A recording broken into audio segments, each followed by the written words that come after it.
Então eu fui com ele, né, primeiro como advogado, e depois ele me nomeou substituto dele.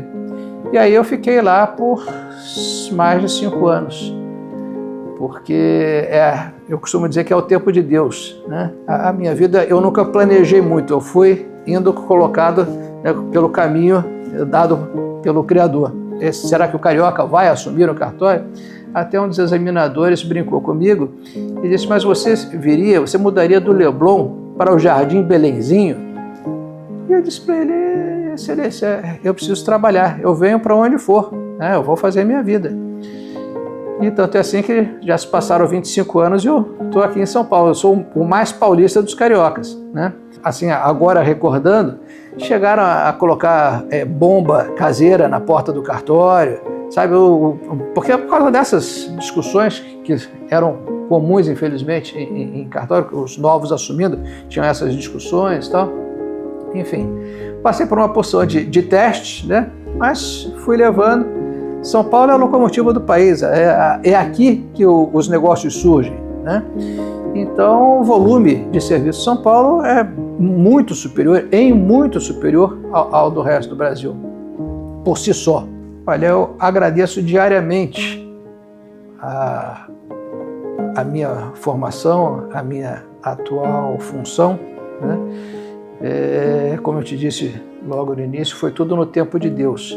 Eu não escolhi, né? Eu fui levado por esse caminho.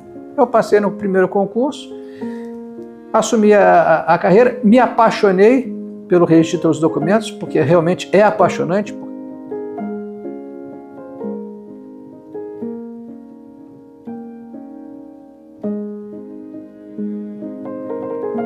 Eu sou Paulo Roberto de Carvalho Rego, nasci no dia 16 de abril de 1962, no Rio de Janeiro, na cidade do Rio de Janeiro, e atualmente exerço a função de primeiro oficial de registro de títulos, documentos e civil de pessoas jurídicas da cidade de São Paulo. Tem que pegar ar para falar, né? Esse nome completo. Eu sou carioca, eu fiz a faculdade de Direito no Rio de Janeiro, era a Universidade Cândido Mendes, no centro do Rio de Janeiro, uma faculdade muito boa. Ela, por ser no centro, ela contava com os professores, os mais renomados juristas do Rio, né, desembargadores, procuradores, bons profissionais qualificados do direito, realmente. Tive muito bons professores, tenho muito boa memória do curso. Estagiei ainda na faculdade, estagiei na área criminal no Rio de Janeiro, você imagina? Não foi uma coisa muito fácil, subia morro, né? A professora levava a gente nos locais para fazer as entrevistas com os clientes, né, da faculdade. Era assistência judiciária gratuita. Depois fiz também na área de família, junto à Defensoria Pública, estagiei com a Defensoria Pública também no Rio de Janeiro. E em seguida consegui o estágio no escritório de advocacia, onde eu fui efetivado. Eu estagiei, quando me formei, fui efetivado como advogado e me tornei associado do escritório. Galguei lá as posições, cheguei a ser o segundo homem do escritório. Nisso, eu advoguei eu me formei em 84, né? Advoguei até cerca de 94, por cerca de 10 anos. O meu pai cheguei também com 16 anos, meu primeiro trabalho foi com o meu pai. Meu pai era titular do contador e partidor judicial da comarca de Niterói. Então, e foi uma época muito boa, porque você é jovem, não pegou isso, mas foi a época que começou a correção monetária. Então, o contador tinha muito trabalho, porque aquelas condenações judiciais, todos os cálculos que eram feitos, você tinha que fazer a correção monetária. Então, por exemplo, um despejo, uma ação de despejo, você tinha que fazer a atualização mensal dos valores, né? Havia a ação, a cobrança dos aluguéis, e você pegava o aluguel do mês tal, você fazia aquela regra de 3, fazia a atualização dos valores, a aplicação de juros, etc. Então, fazia esses cálculos para que eu fosse dado início à execução. Então, eu trabalhei no contador e partidor durante um bom tempo, acho que até eu conseguir o primeiro estágio, foi dos 16 até eu conseguir meu primeiro estágio na faculdade, né? Aí eu saí para fazer o estágio. Foi uma época muito boa. O Contador e Partidor era um cartório único lá em Niterói, era cartório judicial, apesar do oficial ser não oficializado, né? Porque era o mesmo regime de nós, né? O regime dos emolumentos, era pago por emolumentos, não era pago pelo Estado, era um cartório não oficializado. Então, recebia todos os processos de todos os tipos de Niterói. Processo criminal, para calcular a pena, né? Recebia processo da área tributária, para calcular os impostos devidos, direito de família, tudo isso, para calcular honorários, para calcular custas. Então, e era um armário enorme com todas as varas do município de Niterói. Então, você chegava aos processos, você ia naquelas pilhas daquela vara, separava e fazia os cálculos e tal. Quando eu cheguei lá, eu esperava a parte vir pagar para fazer os cálculos. Eu ficava ocioso, eu ia pegando a primeira fileira, a segunda. Quando a gente foi ver, o armário já estava sempre pronto antes mesmo das partes chegarem. Então eu chegava, já fazia o pagamento, ou era devolvido por falta de pagamento, mas com tudo pronto, né? Então eu tenho uma boa recordação desse tempo lá em Niterói, porque eu me sentia bastante proativo com o negócio. Acho que ajudei o pessoal lá em Niterói nesse sentido. Mas aí fui para os estágios, né, mais específicos na área de direito. Em seguida, fui para esse escritório, que era um escritório da área civil e comercial, né? Nós tínhamos poucos casos, e aí, como eu era o mais novo, eu que fazia aquilo que era fora da rotina do escritório, parte trabalhista, a parte criminal, isso tudo acabava, quando nós tínhamos que atender aquele cliente, acabava sobrando para mim. Viajei muito, viajei o Brasil inteiro. Nós já tínhamos clientes multinacionais e às vezes surgia um problema em alguma outra cidade, e aí eu, às vezes de ônibus, né, fazia aquelas viagens noturnas, né, você saía do Rio de Janeiro e acordava na outra cidade, enfim. Foi uma época muito boa. Eu gostava muito da advocacia, né? Eu gostava da advocacia contenciosa, que era a minha área, fazia muitas audiências, fiz muitas audiências com hoje o ministro Luiz Fux, ele era, não me lembro mais se ele era, porque as varas eram geminadas, né? Era a 9ª e a 31ª funcionavam na mesma sala, lá no Rio de Janeiro. Eram 2 juízes, mas eles dividiam os cartórios. E fiz muitas audiências, tenho muito boas lembranças dessa época da advocacia, né? Mas aí, no ano de 94, saiu a Lei 8935, e o Tribunal de Justiça do Rio, ele tinha a intenção de oficializar o cartório do Contador e Partidor, cujo titular era meu pai. E ele era um dos mais antigos, né?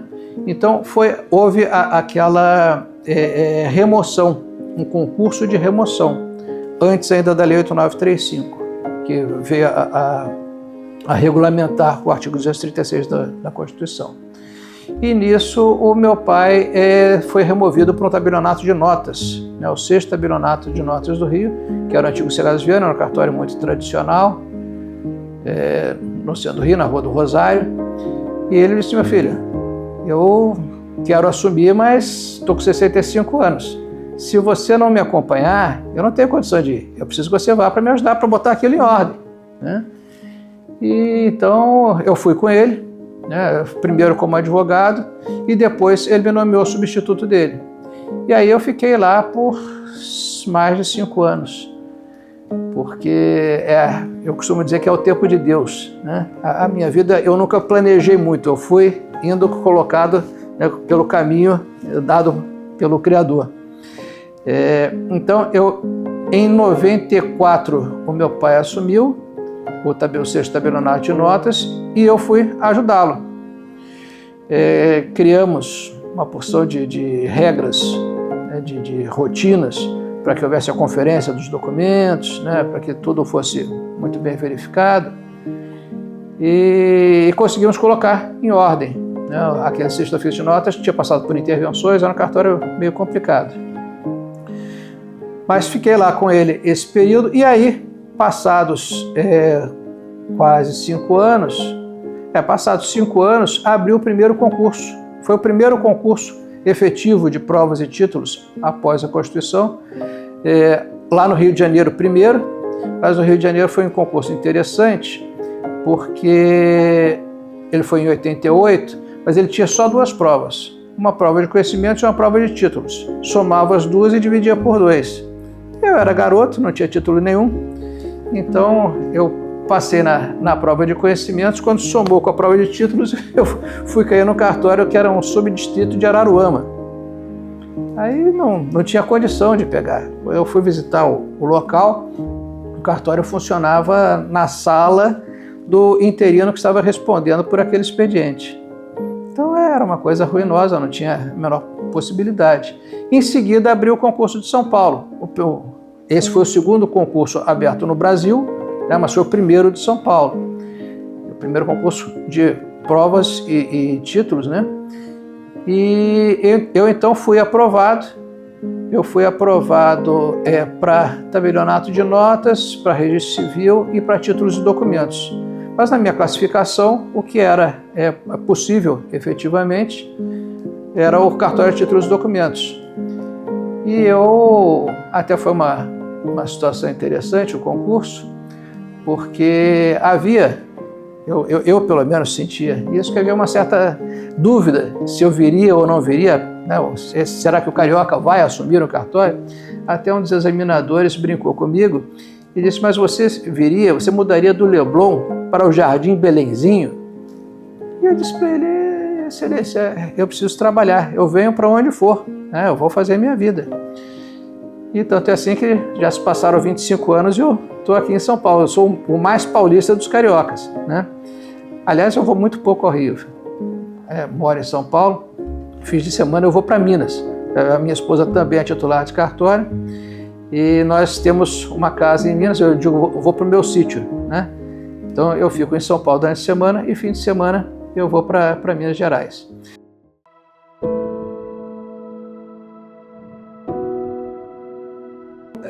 Eu fui aprovado nesse primeiro concurso e assumi o primeiro oficial, né, onde estou até hoje, assumi no dia 2 de maio do ano de 2000.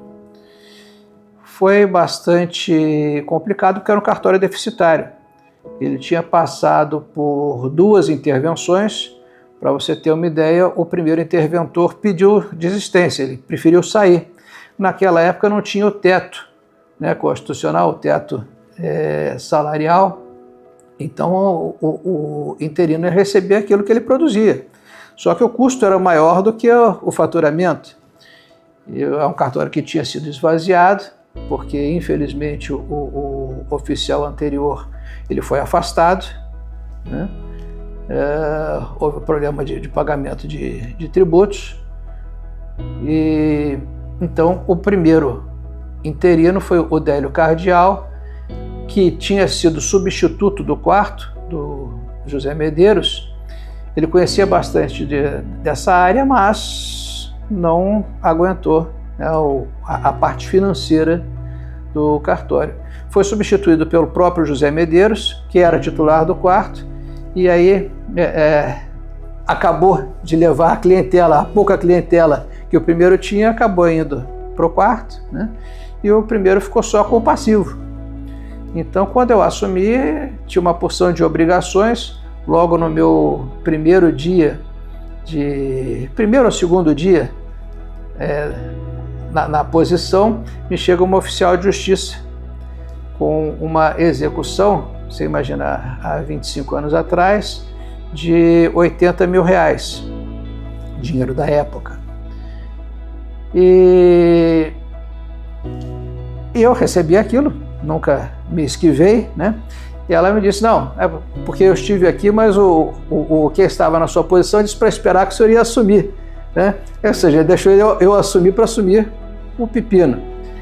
Mas eu assumi e examinei o processo e vi que aquela execução não tinha fundamento, porque ela era oriunda de um mandado de segurança que um ex-funcionário, que era do regime especial, né, que eles achavam que era estatutário, ele tinha sido reintegrado, porque o Aulicino, que foi o oficial afastado, ele tinha demitido 4 funcionários, né, que não poderiam ser demitidos, o Aulicino havia demitido 4 funcionários desse regime especial que não podiam ser demitidos porque eles tinham estabilidade, e eles foram reintegrados através de mandado de segurança.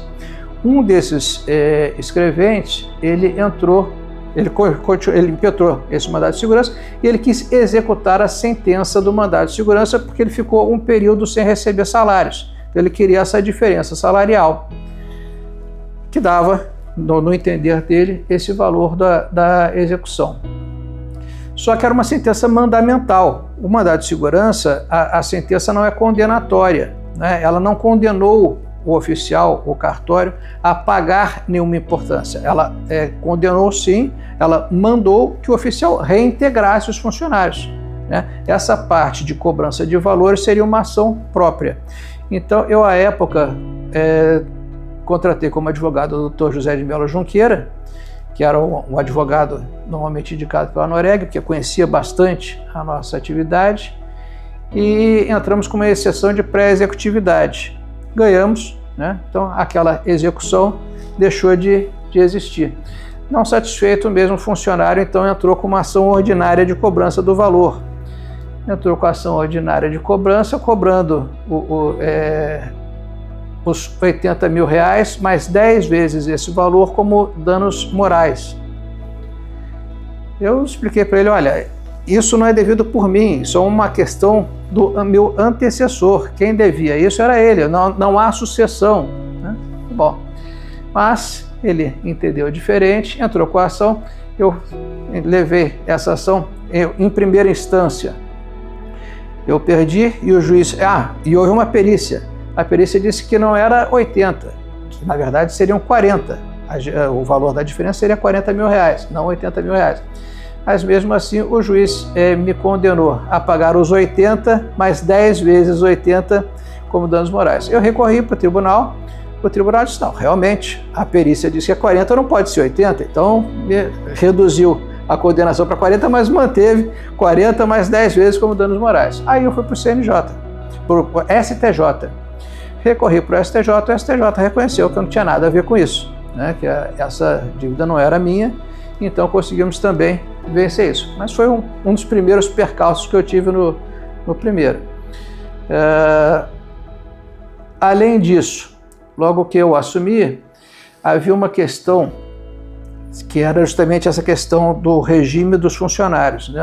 O vínculo deles empregatício, se era estatutário, se era seletista, e na verdade era um regime misto que se chamava regime especial, né? Porque nenhum deles era concursado, né? Alguns tinham concurso interno do tribunal, mas não era concurso público, que era o requisito para ser estatutário. Então, quando eu ingressei, o cartório tinha mais de 30 funcionários. Ele não tinha praticamente receita, mas tinha mais de 30 funcionários.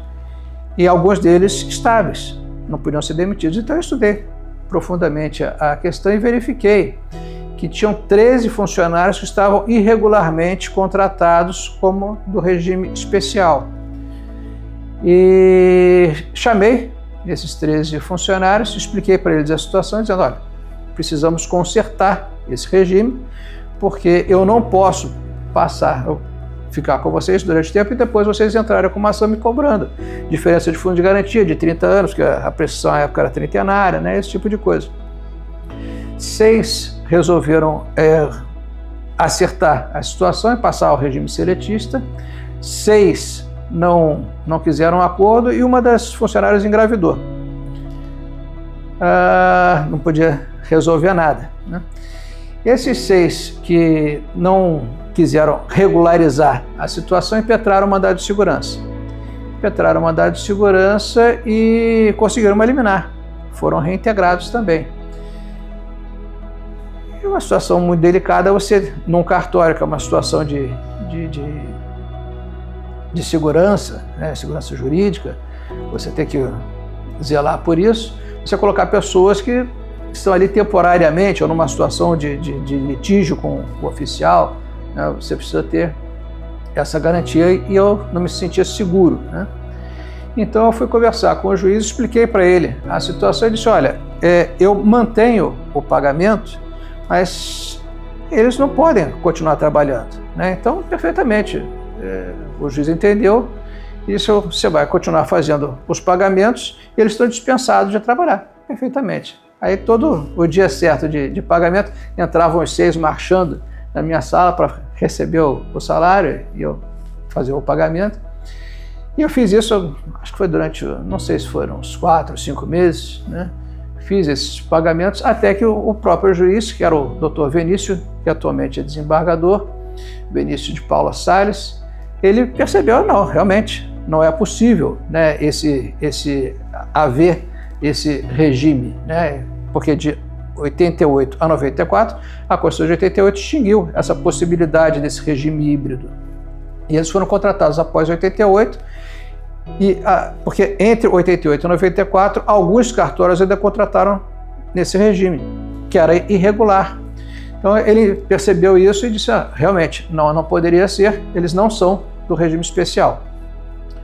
Então eu venci em primeira instância, foi para o tribunal, venci novamente em segunda instância, foram para o STJ, venci novamente no STJ, foi para o Supremo, venci novamente no Supremo. Mas isso levou 15 anos. Eu até hoje ainda tenho reminiscência de um processo trabalhista 25 anos após, que ainda não acabou, né? Os outros todos foram sendo resolvidos, alguns perderam, outros conseguiram vencer. A nossa Justiça do Trabalho, ela não é perfeita, infelizmente, né?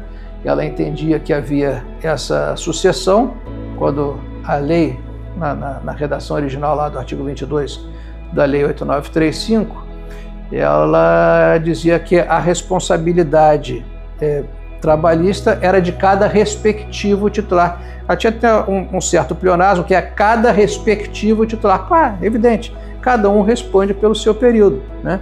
Se você, na área trabalhista, a troca, né, das obrigações é exatamente essa. O empregado dá o trabalho e o patrão dá o salário. A troca é essa. Então, aquele que recebeu o benefício do trabalho tem o ônus do salário. Então, por isso, ali no seu artigo 22 era sábio, dizendo a responsabilidade é de cada respectivo titular, ou seja, cada um no seu período. Quem recebeu o bônus tem o ônus. Mas a Justiça do Trabalho entendeu que havia uma sucessão e que quem assumia passou a ter o encargo de satisfazer aquilo que às vezes tinha 20, 30 anos, né, de diferenças salariais, etc. e tal. E mais uma injustiça da Justiça do Trabalho, esses 6 funcionários, por exemplo, que estavam irregulares, eles mesmos eram testemunhas deles mesmos. Então, na justiça comum, isso gera uma suspeição, né, esse testemunho não é válido. Ele pode ser recebido, mas ele não é uma prova concreta. Na Justiça do Trabalho isso era mais do que plausível. Cada um deles testemunhava horas extras, coisas que não existiam, não haviam. Mas enfim, eu fui sendo condenado, fui fazendo os pagamentos e felizmente estanquei o problema logo no início, né, porque outros levaram o problema e tem problemas até hoje, né? Eu estanquei logo ali naquele momento e aí já pela morosidade da Justiça do Trabalho tem um que dura até hoje, mas também vai ser resolvido. Então eu assumi o primeiro oficial nessa situação penosa. O cartório ficava ali na rua Roberto Simons, onde tem o solar da Marquesa. Eu assumi no dia 2 de maio de 2000, já no inverno, né? Uma época muito fria. Eu tinha acabado de vir do Rio de Janeiro, as nossas temperaturas são muito diferentes e naquela situação de penúria, de falta de recursos e tudo, muitos funcionários, muitos problemas e sem a contrapartida necessária. E logo em frente, como eu te contei, tinha um prédio da Caixa Econômica Federal com uma invasão. Então eu saía de noite, né, num local perigoso, aquele corredor fazia um vento encanado, terrível, gelado, né? Eu saía dizendo, o que eu vim fazer aqui? Acho que eu era casado na época, né, o meu primeiro casamento, e a minha esposa ficou no Rio de Janeiro, porque estava no meio do período escolar. Eu tenho uma filha, hoje com 34 anos, e na época ela tinha 10 anos, né? E então elas permaneceram no Rio de Janeiro e eu ficava aqui sozinho nessa briga, né? foi muito interessante, assim, agora recordando, chegaram a colocar bomba caseira na porta do cartório, sabe? Porque por causa dessas discussões que eram comuns, infelizmente, em cartório, os novos assumindo, tinham essas discussões e tal. Enfim, passei por uma porção de testes, né? Mas fui levando.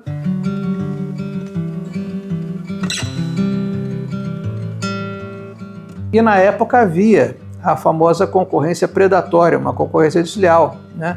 A troca de vantagens. Você sabe que nós somos proibidos de conceder qualquer tipo de vantagem, porque é um serviço público. E você deve fazer uma concorrência salutar pelo melhor serviço, né? E não em troca de vantagens espúrias, como menor preço, né? Ou você aceitar coisas que não devem ser aceitas. E naquela época prevalecia, vamos chamar de a lei do mais forte, né? Então era um círculo vicioso, porque não tinha como sair daquilo.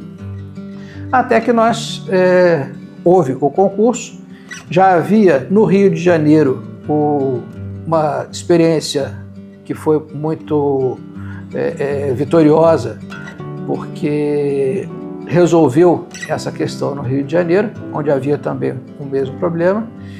E lá houve o primeiro caso de distribuição não previsto, né, sem um cartório de distribuidor, que é uma situação bem diferente de outros estados, como por exemplo o Paraná, ele tem o cartório do distribuidor. O Rio de Janeiro tem cartório de distribuidor também, títulos documentos, mas é uma distribuição posterior, não era distribuição prévia, né, era uma mera anotação. Ou seja, não fazia muito sentido, né? Apesar de quando foram criados os cartórios, quando foi criado o segundo cartório de títulos e documentos no Rio de Janeiro, que foi o local onde foi criado o primeiro e também o local onde foi criado o primeiro, o segundo, né? Quando se criou o segundo cartório de títulos e documentos na cidade do Rio de Janeiro, também se criou o distribuidor. Por quê? Porque é necessário haver uma distribuição para que as pessoas não tenham que perambular por 10 cartórios, por exemplo. Então, você tendo um distribuidor, você sabe aonde está aquele serviço, onde está aquele registro, né? Então, era uma situação necessária de você ter o conhecimento, né, a centralização dessas informações. E no Rio de Janeiro, eles criaram, então, essa central para você melhorar essa distribuição de serviço, e nós usamos essa mesma ideia aqui para São Paulo para, primeiro, sanar os problemas que estavam acontecendo em termos de concorrência desleal, né, concorrência predatória, e também para você conseguir centralizar as informações. À época, a Corregedoria já havia negado 2 vezes, porque não havia compreendido essa situação, essa necessidade, mas vendo essa solução que foi criativa e salutar para o Rio de Janeiro, porque não trouxe ônus para o cidadão, né? O consumidor dos serviços de cartório não tinha que pagar nada mais por isso.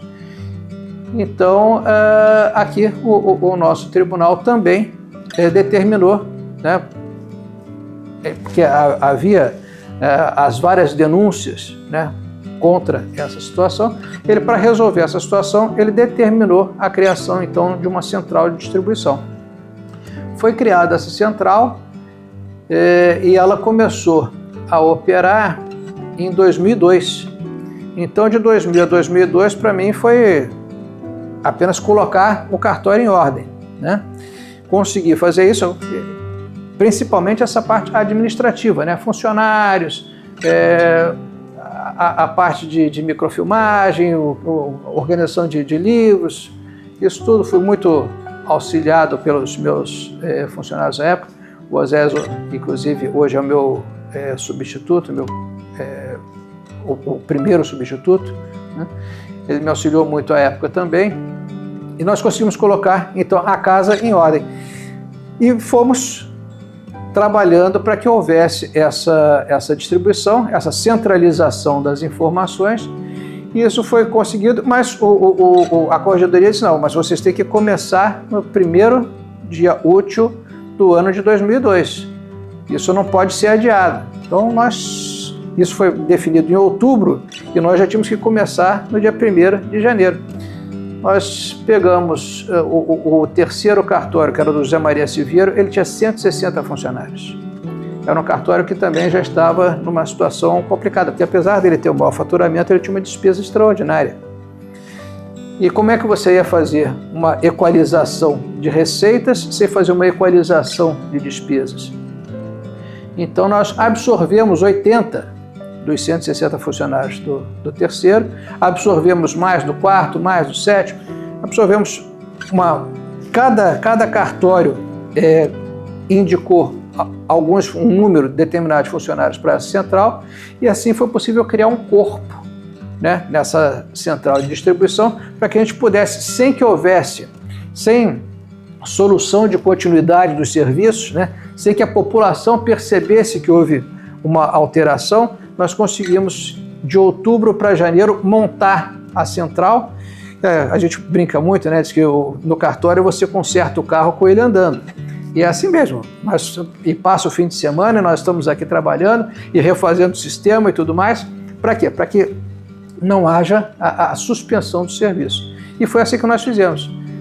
De outubro até janeiro, de outubro de 2001 a janeiro de 2002, nós conseguimos montar o CDT e colocar, e isso foi uma coisa sensacional. Nós, na época,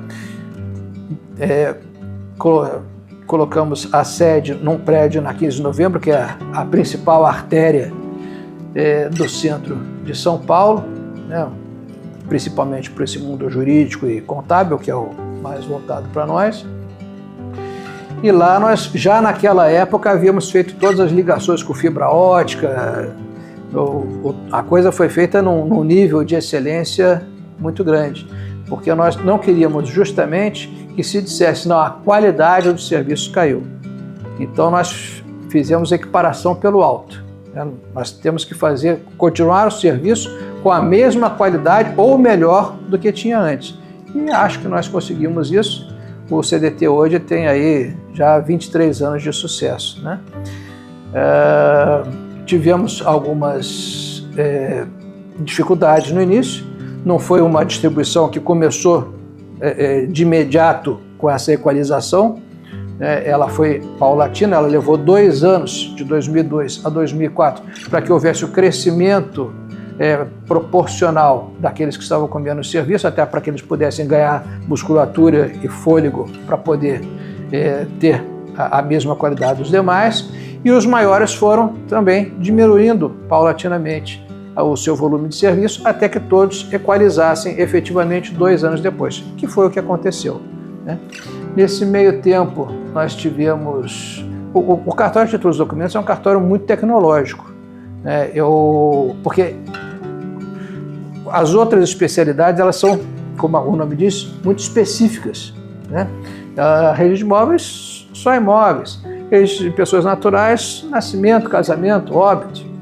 Agora tem outros serviços que eles conseguiram com relação a esse serviço do cidadão e tal, enfim. Notas, a parte da elaboração dos documentos, né? E o protesto também é muito específico, né? Eram só títulos cambiais e cambiariformes, hoje são outros documentos de dívida, abriu o leque, mas continua sendo uma parte muito específica, né? Títulos executivos, né? Então, bastante determinado, bastante circunscrito aquilo. Títulos e documentos, ele tem um leque enorme, porque além das atribuições ordinárias, né, dos incisos do artigo 127 e de leis esparsas, ele tem também o registro para conservação, que é um mundo, você pode conservar o que você quiser, né? E você tem o registro especial. Então, o registro de títulos e documentos, ele tem essas atribuições específicas, ordinárias, né, dos incisos 1 a 6 do artigo 127 da Lei de Registros Públicos. Tem o inciso 7º, que é o registro para conservação, que é um mundo, e você tem o parágrafo único, né, que é o que pega todos os demais registros, tudo aquilo que não couber a outro registro, porque a Lei de Registros Públicos é direito público, né? Então é específico, é taxativo, o rol é taxativo. O que está previsto em lei pode ser feito, o que não está previsto em lei não pode ser feito. Então o título dos documentos ele tem uma atribuição residual, né? Aquilo que não é dos demais é feito em títulos dos documentos, porque você não pode ficar criando um cartório a cada tipo de situação que surge na sociedade. Então o legislador ele criou o registro residual e carreou esse registro residual para o título dos documentos. E nisso, tudo aquilo que não cabe aos demais cabe ao título dos documentos. Então, o título dos documentos tem que estar sempre ligado nas inovações tecnológicas, naquilo que surge de novo no mundo jurídico, na vida em sociedade, porque isso virá para o registro dos documentos. Então, nós sempre trabalhamos muito fortemente em manter essa parte tecnológica up to date, né? Acompanhando a sociedade. E dentro disso, considerando essa atribuição de títulos de documentos e também aquilo que nós conseguimos no Rio de Janeiro, em São Paulo, já no Paraná, no Rio Grande do Sul, que era a centralização das informações, nós ampliamos isso para o Brasil inteiro. Nós conseguimos centralizar as informações, que era o que a sociedade reclamava. Você tinha a informação, mas era difícil de ser encontrada. Você tinha que fazer uma pesquisa no Brasil inteiro, mas você não tinha um meio, não tinha uma central para isso. Então nós criamos essa central. E isso também ajudou bastante, e principalmente ao próprio Estado. Hoje, por exemplo, não de hoje, já tem bastante tempo, mas nós já antes da obrigação de informar o COAF, nós já tínhamos um convênio com o COAF onde podia acessar a nossa base de dados no CDT. Eles já tinham acesso total à controladoria do município. Nós fizemos um convênio também com a controladoria do município, eles também tinham acesso. O Ministério Público, a curadoria de fundações, antigamente você tinha a necessidade, cada vez que a curadoria de fundações tinha que opinar sobre um ato de uma fundação, porque as fundações elas são controladas pelo Ministério Público. O Ministério Público tem que opinar em todos os atos das fundações. E cada vez que isso tinha que acontecer, nós tínhamos que mandar toda a pasta daquela fundação para a curadoria do Ministério Público para que eles examinassem cada alteração contratual e estatutária que houvesse. E isso era um trabalho danado para nós, para eles, né? E é um risco, porque você fica levando esse material para lá e para cá, é sempre complicado. E você imagina, uma fundação centenária, você imagina o volume de papel que não é. Então nós fizemos esse convênio e eles passaram a ter esse acesso direto pela tela de computador deles, porque tudo isso foi digitalizado, né? Então precisava da documentação de uma determinada fundação. O promotor ele já examinava na sala dele tudo aquilo relacionado àquela fundação. Não precisava mais levar processo, porque só nessa ida, nessa volta, era muito tempo. Assim não, assim ele de imediato, ele tinha uma dúvida, ele já consultava na hora. Então isso foi um dos avanços que a Central trouxe, né?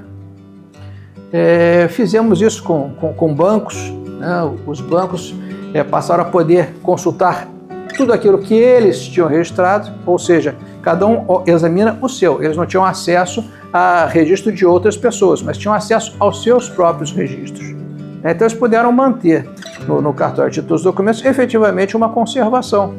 Você sabe que as nossas certidões têm o mesmo valor do original, né? Então, se você registrar um documento, você não precisa mais dele, né? Você poderia se desfazer dele. Por quê? Porque a certidão tem o mesmo valor jurídico do original. Então, começaram a fazer esses registros até para sua perpetuidade, né? E com isso eles passaram a ter um GED, né? Um gerenciador eletrônico de documentos, porque eles sabiam que tudo aquilo que eles tinham levado ao cartório eles podiam consultar a qualquer momento. Então isso também foi uma coisa boa que foi trazida pela centralização.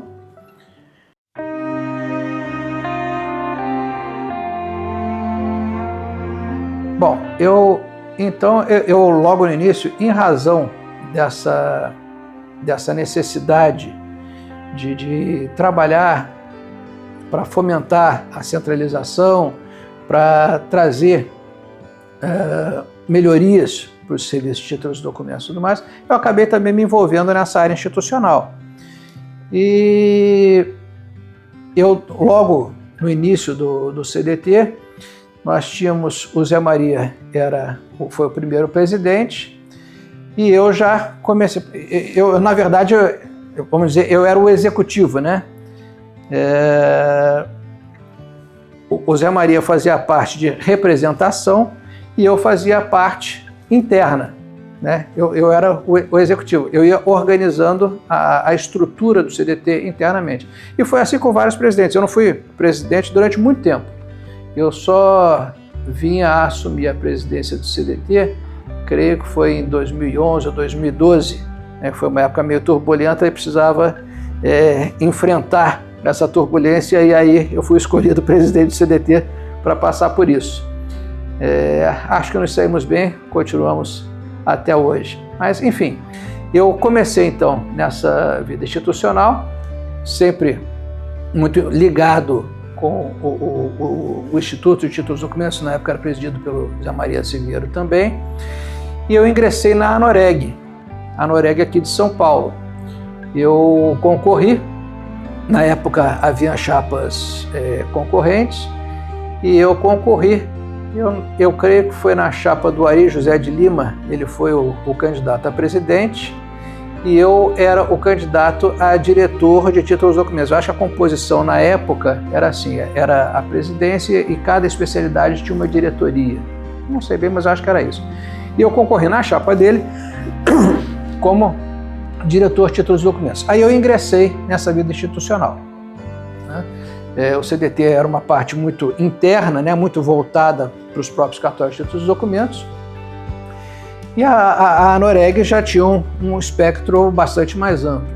Então eu ingressei ali, foi a primeira vez que eu fui diretor de títulos e documentos, e aí em várias diretorias seguintes eu permaneci como diretor de títulos e documentos. Foram anos, muitos anos mesmo. Nesse meio tempo, eu acabei também ingressando na ANOREG do Brasil, na mesma situação, ao cargo de presidente. Cada especialidade tinha a sua vice-presidência ou diretoria, e eu sempre fui como representante dos títulos e documentos.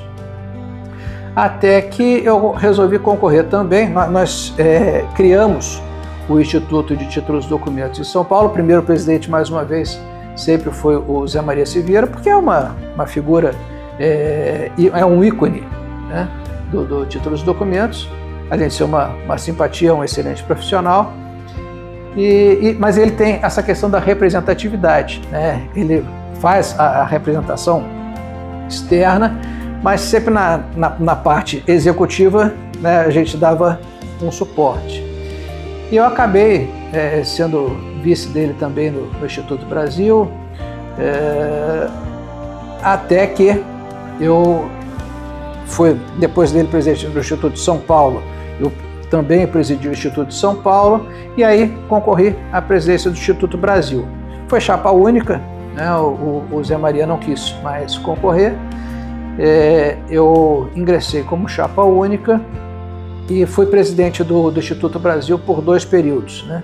Porque eu acho, né, essa é a minha opinião, que você não deve permanecer eternamente. Esses institutos, essas associações, elas não devem ter um dono. Ao contrário, você deve trabalhar e, como no CDT, o sistema é o seguinte: a pessoa assume a presidência, em seguida, pode ficar 1, 2 mandatos, mais do que isso é demais. Em seguida, aquele que era o vice vai para presidente, e assim sucessivamente, de modo que todos possam participar, né, e todos veem as dificuldades que você enfrenta ao assumir a representação do cargo, porque é exaustivo realmente, viaja-se muito, tem muitos compromissos com autoridades, com outras entidades. Nós aqui no Títulos e Documentos, por exemplo, temos a necessidade sempre de termos contato com a advocacia, com os contabilistas. Então nós estamos sempre fazendo esses contatos, convênios, melhorias, buscamos sempre saber aonde é que nós estamos falhando para poder melhorar o serviço e tudo mais. E isso traz muito trabalho, né? Traz muito esforço. Então é necessário que cada um despenda um pouquinho do seu tempo e haja uma rotatividade. A rotatividade ela é muito salutar porque todos se envolvem, né? Então eu entendia que ninguém deve permanecer durante mais do que 2 mandatos. Então eu fui diretor na Anoreg São Paulo um tempo, fui diretor na Anoreg Brasil um tempo, participei da CNR também e da mesma forma fui presidente do CDT, que seria a Associação Municipal dos Cartórios de Títulos e Documentos, fui presidente do Instituto Títulos e Documentos do Estado de São Paulo, também por um tempo, e fui presidente do Instituto Brasil, também por um tempo. No Instituto Brasil, da mesma maneira que foi revolucionário você fazer a centralização das informações dos cartórios de títulos e documentos para o Brasil inteiro e fornecer essa facilidade para o usuário, ele em um só local ter todas as informações, ou mesmo para o Estado, em um só local ele obtém todas as informações. Hoje os juízos, né, as varas, né, o judiciário como um todo, ele já manda um ofício para o CDT, ele já não manda mais para os cartórios individualmente. Ele manda para o CDT, sabe que o CDT vai resolver. Manda para o Instituto, sabe que o Instituto vai resolver, né, porque aí você centraliza a informação toda. Então, no Instituto Brasil, além dessas vantagens da centralização que foi obtida com isso, nós criamos uma primeira central de certidões, né, conseguindo que o usuário ele fizesse o pedido em um só local e isso fosse distribuído para o Brasil inteiro. Disso, nós passamos também para criar porque o Instituto era em São Paulo. Então era muito voltado para São Paulo e trazia um certo ranço. Os colegas do resto do Brasil ficavam muito desconfiados, como se isso fosse um meio de trazer mais serviço para São Paulo, como se São Paulo precisasse disso. São Paulo é a locomotiva do país, é aqui que os negócios surgem, né? Então o volume de serviço de São Paulo é muito superior ao do resto do Brasil, por si só, né? Mas então, para acabar com esse ranço e também pelas necessidades que nós tínhamos de trabalhar junto ao Congresso Nacional, junto ao CNJ, né, porque também o próprio Judiciário centralizou as suas operações no CNJ, era um reclamo também da sociedade, eu consegui transferir a sede do Instituto de São Paulo para Brasília. E lá nós montamos efetivamente uma estrutura profissional. A estrutura anterior era muito boa, mas ela era mais um marketing mesmo, pessoal, né? Era voltada muito para a figura do presidente. E isso não me interessava um aspecto mais profissional, uma estrutura profissional que pudesse auxiliar a todos os cartórios do Brasil. E isso eu trago como uma vitória pessoal, eu consegui fazer, né? Consegui levar para Brasília a estrutura do Instituto. Hoje, o nosso presidente de Alagoas, né, o Rainei Marinho, que é excelente profissional também, vem desempenhando muito bem o seu papel na representação do Instituto. O atual vice-presidente é do Maranhão, é de São Luís. Enfim, nós conseguimos tirar aquele ranço de que as coisas eram todas voltadas para São Paulo. Não, hoje todos trabalham. O Instituto de Minas, por exemplo, é o instituto que mais colabora com o Instituto Brasil, né? Então nós conseguimos efetivamente estruturar essa associação, esse instituto, quando levamos ele para Brasília. Nós temos lá a Andréia, que é a nossa gerente geral, né? Eu não sei a denominação específica do cargo, mas sei que ela é a pessoa que toca o instituto. É uma excelente profissional, ela havia trabalhado anteriormente no IRIB, tinha uma experiência muito grande. E quando o IRIB resolveu fazer o caminho inverso, ou seja, sair de Brasília e voltar para São Paulo, nós seguramos a Andréia e disse, não, você vai continuar com essa sua experiência nos ajudando, porque o Títulos e Documentos está precisando efetivamente se estruturar. E ela fez um trabalho brilhante. Hoje nós temos uma estrutura sólida lá em Brasília que está podendo assistir a todos os cartórios de Títulos e Documentos do Brasil. Vitória essa em razão dessa centralização, em razão dessa transferência da entidade para Brasília, nós conseguimos também, quando veio a Lei 11.977, ela tratou da centralização dos serviços de registro. Originalmente era voltado só para o registro de imóveis. O projeto de lei era só para o registro de imóveis, mas eu trabalhei bastante em conseguir levar isso para todos os registros, não só a títulos de documentos, mas também registro civil. Então, ao invés de ser só registro de imóveis, a 11.977 criou o sistema central de todos os registros públicos, porque esse é o interesse do cidadão. O cidadão, ele precisa da informação centralizada. Da mesma maneira, a própria administração do Estado precisa dessa informação centralizada, né? O que havia antes, o Sérgio Jacomino sempre usou a expressão, os cartórios eram atomizados, né? Nós precisávamos criar moléculas, porque cada um era uma ilha. Nós precisávamos juntar essas informações. E quando fizemos isso, realmente fortalecemos a instituição. Conseguimos fazer isso. Em razão disso, dessa Lei 11.977, foram criados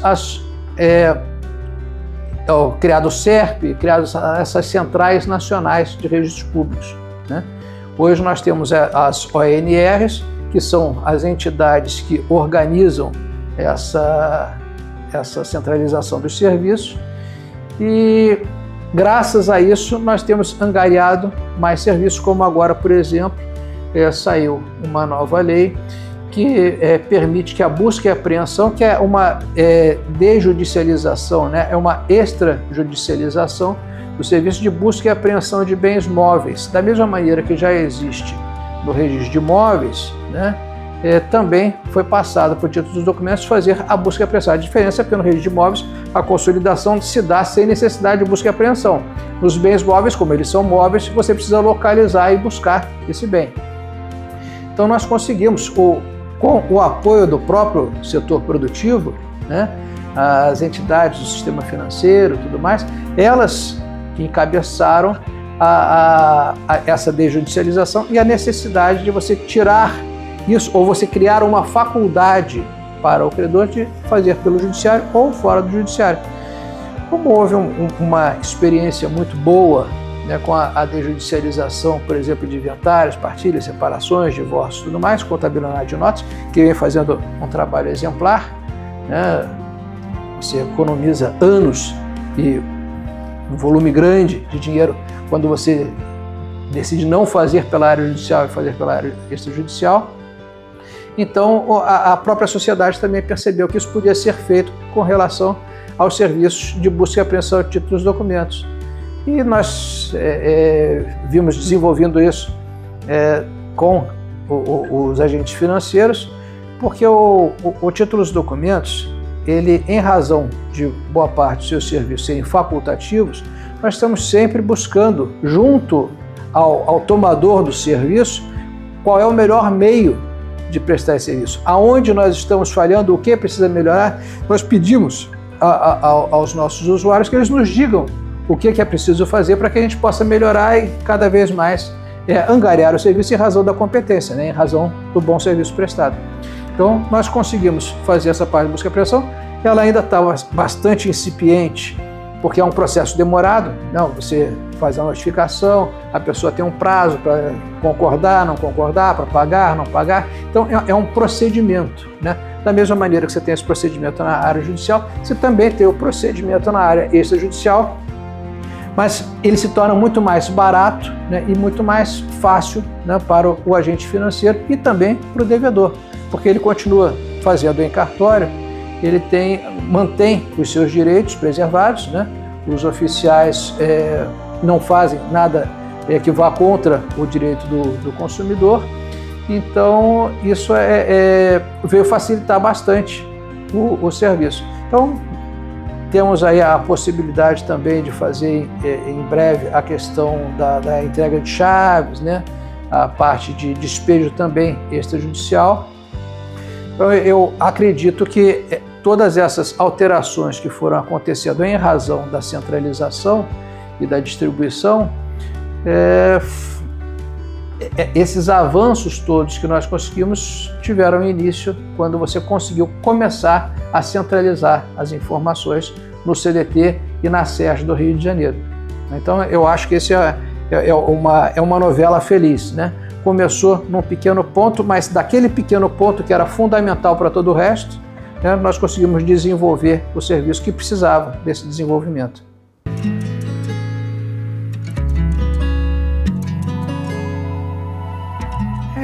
Eu quando vim inicialmente para São Paulo,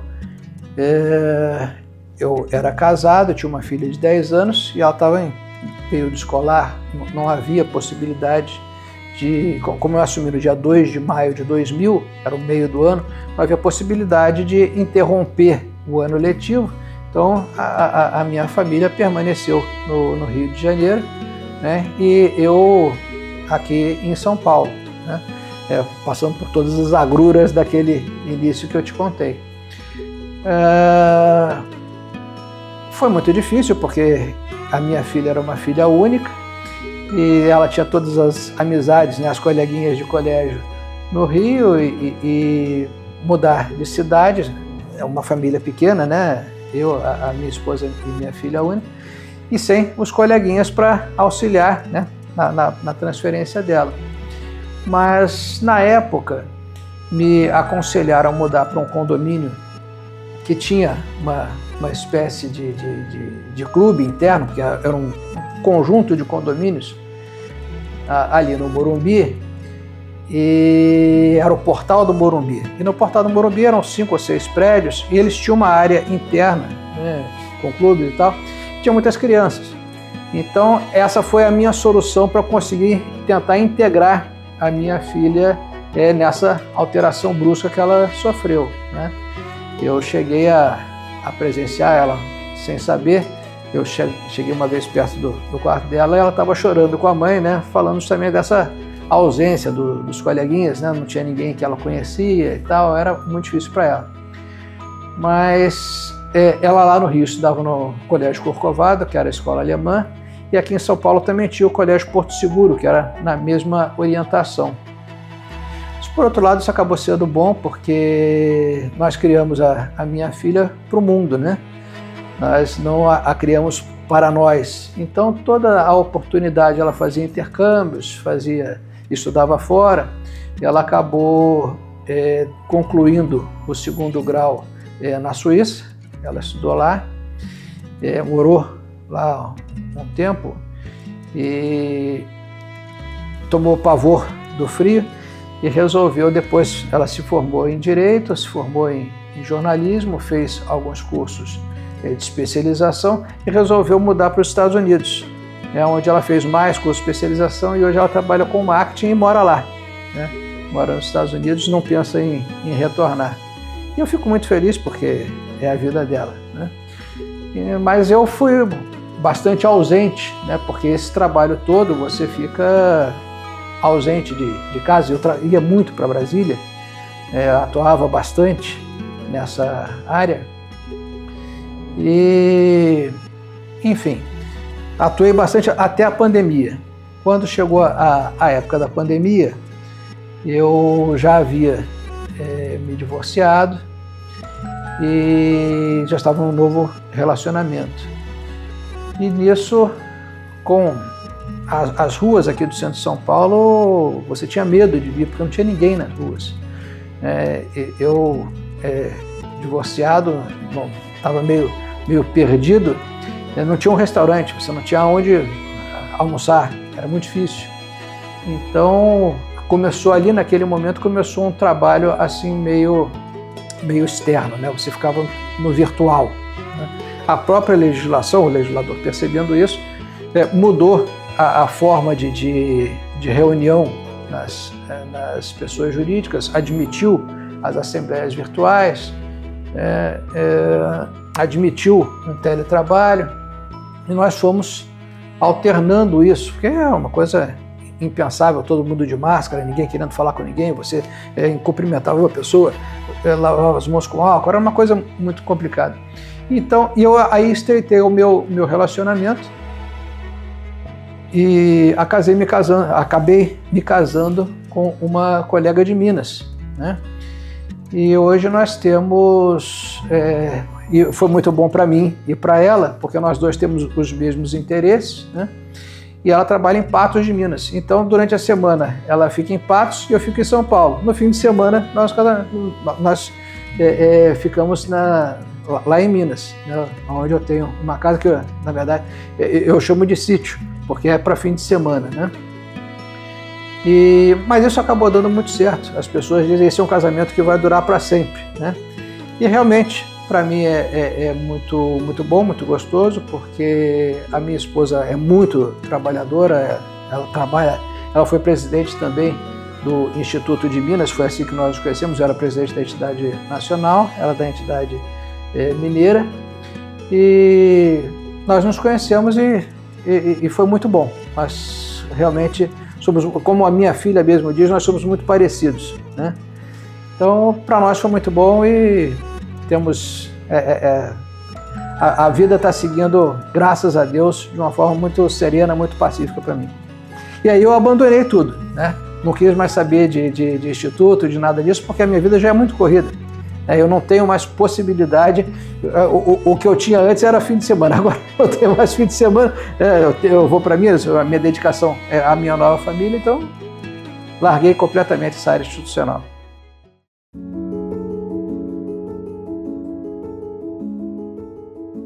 Olha, eu agradeço diariamente a minha formação, a minha atual função, né? Como eu te disse logo no início, foi tudo no tempo de Deus. Eu não escolhi, né? Eu fui levado por esse caminho. Eu, inclusive, quando estava advogando, eu adorava advogar, adorava o contencioso, fazia audiências praticamente todos os dias, e não era trabalhista, né? Eram audiências na área civil e comercial. Eu jamais pensei que fosse voltar a trabalhar em cartório, né? Aí houve um chamado, né? Eu me interessei novamente pela área, eu queria já prestar concurso, eu vinha me interessando, meu pai, quando me chamou para trabalhar com ele, disse: não, você fica aqui comigo porque eu vou ser aposentado daqui a 5 anos e quando isso acontecer, você presta concurso, né? E não havia concurso ainda para cartório, nem se pensava nisso naquela época, né? E eu acabei que fui trabalhar com ele, e aí abriram os concursos para cartório, eu passei no primeiro concurso, assumi a carreira, me apaixonei pelo registro dos documentos, porque realmente é apaixonante, porque, como eu te falei, ele é um leque muito amplo, tudo que surge de novo surge para o título dos documentos. Então, cada dia é uma novidade, apesar de se falar que em cartório há uma burocracia muito grande, no título dos documentos todo dia é uma novidade. Então, e tem também a parte de pessoas jurídicas, em que aqui, por ser o primeiro cartório, nós temos as entidades mais longevas, né, do estado de São Paulo, da cidade de São Paulo. Então, eu sou muito feliz, essa caminhada realmente valeu, está valendo, espero que valha durante muitos anos, e agradeço diariamente a Deus. Nas minhas orações diárias, eu agradeço a Deus por Ele ter me colocado nessa função, que é uma função de muita responsabilidade, de muito respeito e que me honra muito.